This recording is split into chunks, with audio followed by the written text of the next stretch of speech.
Bonjour et bienvenue dans Sex by Step, le podcast qui parle de sexualité. Des jeunes Corses entre 11 et 18 ans s'emparent du micro pour nous parler contraception, première fois, consentement, IVG et bien d'autres. Aujourd'hui, nous vous retrouvons dans le cadre de la Journée mondiale de lutte contre le sida. Dans l'épisode précédent, nous avions parlé de contraception.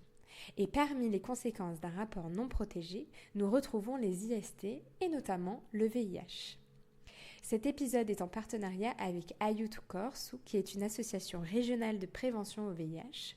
Ils accompagnent les personnes qui en sont atteintes et réalisent des dépistages et un accompagnement social et médical pour les personnes qui le souhaitent.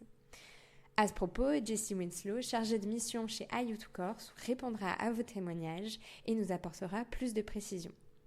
Cet épisode est soutenu par la Direction régionale aux droits des femmes et à l'égalité de Corse. Et nous tenons particulièrement à remercier Vanina Sager pour son soutien. Qu'est-ce qu'une IST ? Infection sexuellement transmissible. Est-ce que vous en connaissez ? Le VIH, pas le sida du coup, l'hépatite B. L'hépatite C. Ah oui. C'est un virus qu'on attrape par le sang. J'ai eu une intervention en classe, on en avait une en particulier, mais j'ai le nom, c'est en A. Je sais plus si ça existe, c'est pas la chlamydia ? Ouais. Voilà, c'est celle-là.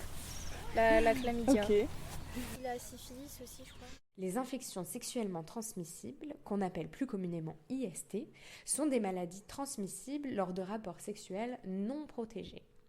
Elles incluent 3 types d'infections, qui sont les infections bactériennes avec la chlamydia, la gonorrhée et la syphilis, les infections virales avec le VIH, l'herpès et le VPH, et les infections parasitaires avec la trichomonase et les morpions.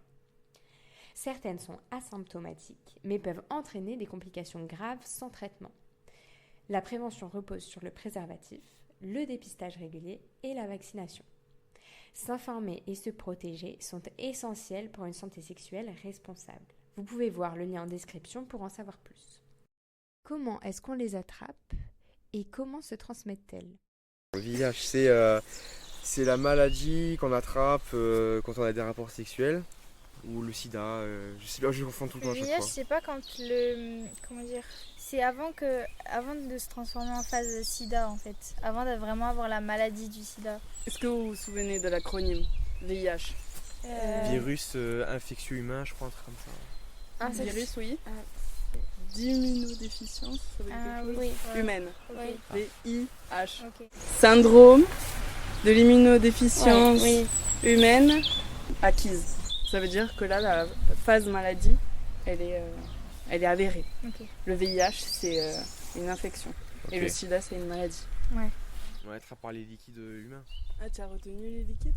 Je crois qu'il y a du coup il y a le sang, Il y avait le sang, le lait maternel. ouais, il y avait les pertes. Non pas les pertes, comment ça s'appelle Il y en avait le 5, liquide je crois. préséminal, le sperme, et après je sais plus. Il y en avait 5, je crois. Et le 5e, je sais plus c'est quoi. Un petit le sang, le lait maternel, le liquide préséminal, le sperme et la salive. Pas la Non, salive. justement, la salive, on l'a tous dit, mais c'était pas ça. Les pertes blanches. Les cyprines, Ah, ça vous dit quelque chose ? Ouais. La cyprine, c'est sécrétion vaginale. Mm. Et les portes d'entrée, il vous l'a dit ça aussi ? Par Tu là as où un tu peux liquide le- contaminant et tu dois avoir une porte d'entrée pour que le Ah virus... oui, le cunnilingus, Mais c'est quoi la porte là ? le vagin, Oui, ok, c'est une porte. il y a la bouche aussi. l'anus. Donc ça fait 3. Après, ça peut être les grosses plaies. Oui, aussi. Les grosses plaies. Ouais, vraiment. Si on se fait un petit bobo, ça il vous l'a dit. Si on Ouais, se fait un petit bobo, voilà, ça c'est rien. tranquille. Après, il peut y avoir le nez, les yeux. Ok. Ok, oui. Est-ce que la première fois, ça peut rien faire genre Si c'est la première fois des 2 personnes, est-ce que c'est impossible qu'il y ait une transmission Vu qu'on l'a pas développé en S'ils sont rien fait, c'est-à-dire qu'il n'y a pas Ouais. eu de préliminaire avec personne, pas de pénétration ni rien, il y a 0 chance qu'il y ait quoi que ce soit. En fait, tout ce qui est un peu muqueuse, etc., ça va être un peu conducteur. C'est comme le sang, le VIH, tu te coupes, t'as le VIH et tu touches quelqu'un qui... Le seringue et tout aussi. Enfin voilà, faut que le sang il soit en contact, etc. Voilà, seringue, etc. Mais voilà, après, les personnes qui sont séropositives, elles vivent très bien, hein, aujourd'hui. Franchement, il y a tous les traitements.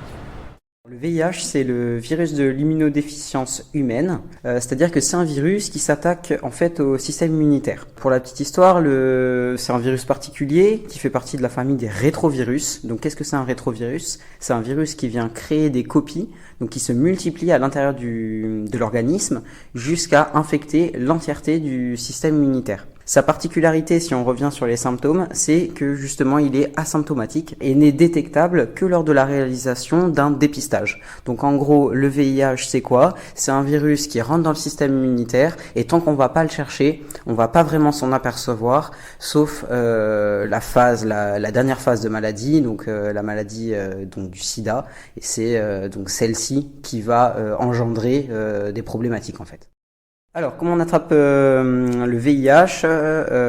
Il y a 3 modes de contamination possibles, donc soit par voie sexuelle, sanguine ou de la mère à l'enfant, et il nécessite des facteurs précis. Donc la présence de portes d'entrée, donc les portes d'entrée ça va être toutes les muqueuses anales, vaginales, buccales et les plaies. Et donc ces portes d'entrée vont permettre la transmission du virus qui circule à travers des liquides contaminants. Donc dans les liquides contaminants, on compte le sperme, le liquide préséminal, le sang, les sécrétions vaginales et le lait maternel, par exemple dans le cadre de transmission de la mère à l'enfant.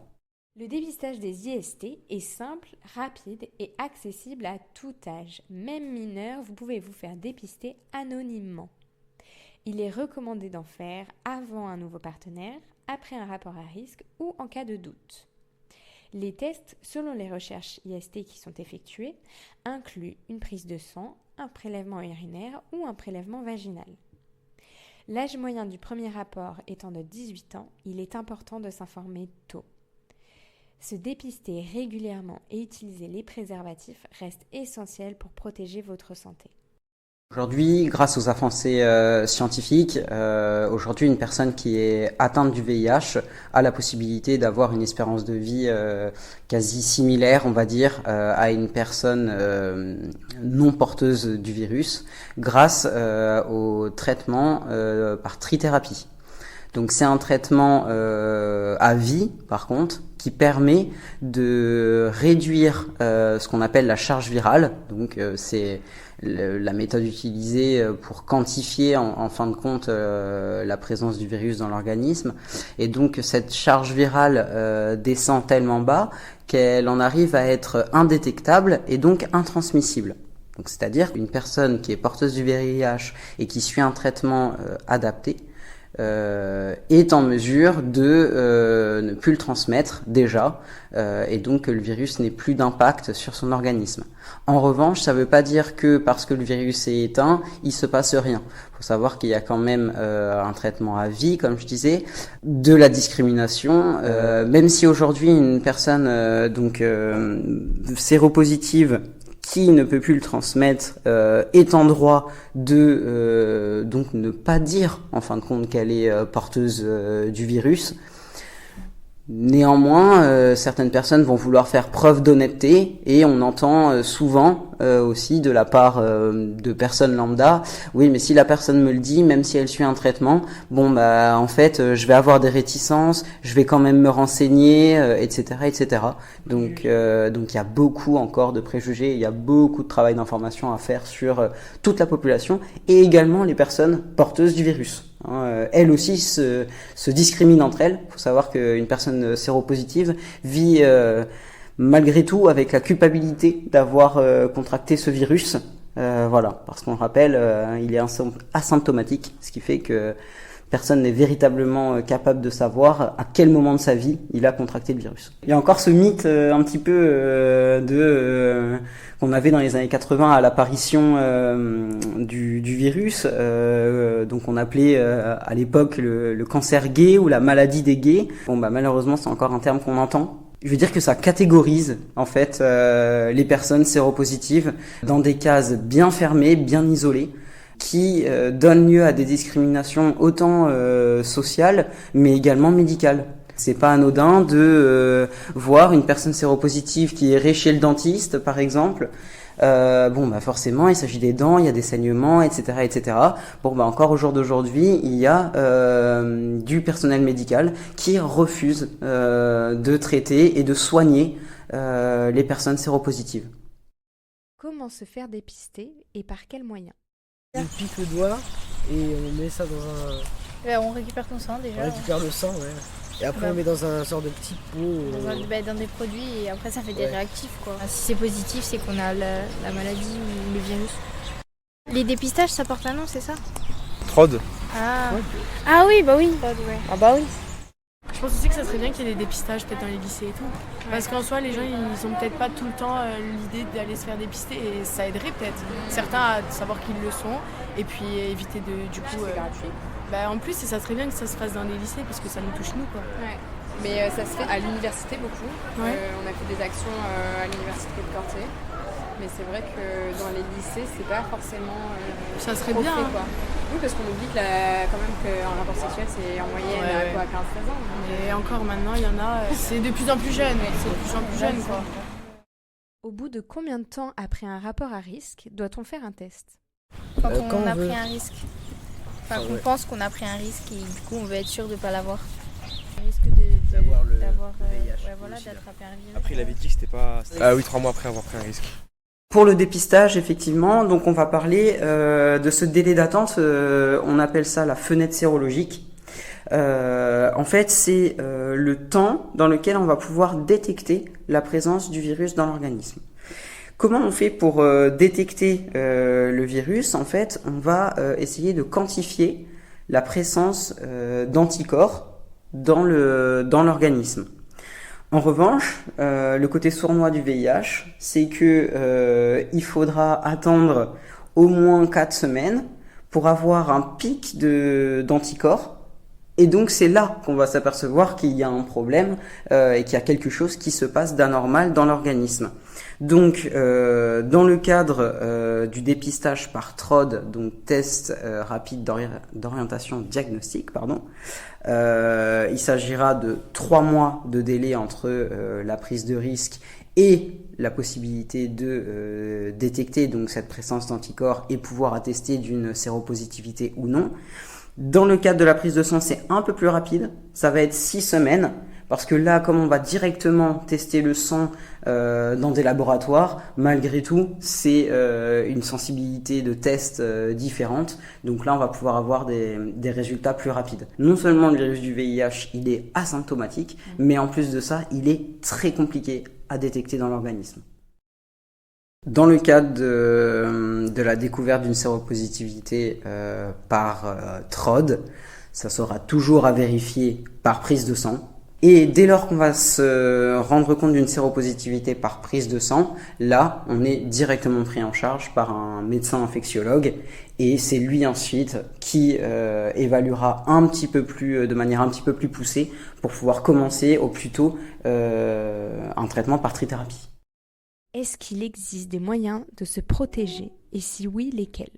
Moyen de contraception. Ouais. Préservatif. Non, les pilules ça marche pas sur. Non, c'est pour les bébés. Et la digue dentaire? C'est quoi? Et la digue La dentaire? digue dentaire. Ouais. Ça, c'est pour les cunnilingus. Il existe de nombreux moyens de contraception. La contraception hormonale, les dispositifs intra-utérins, les méthodes de barrière, les spermicides, la contraception naturelle, la contraception permanente ou encore la contraception d'urgence. Chaque méthode a des avantages et des limites.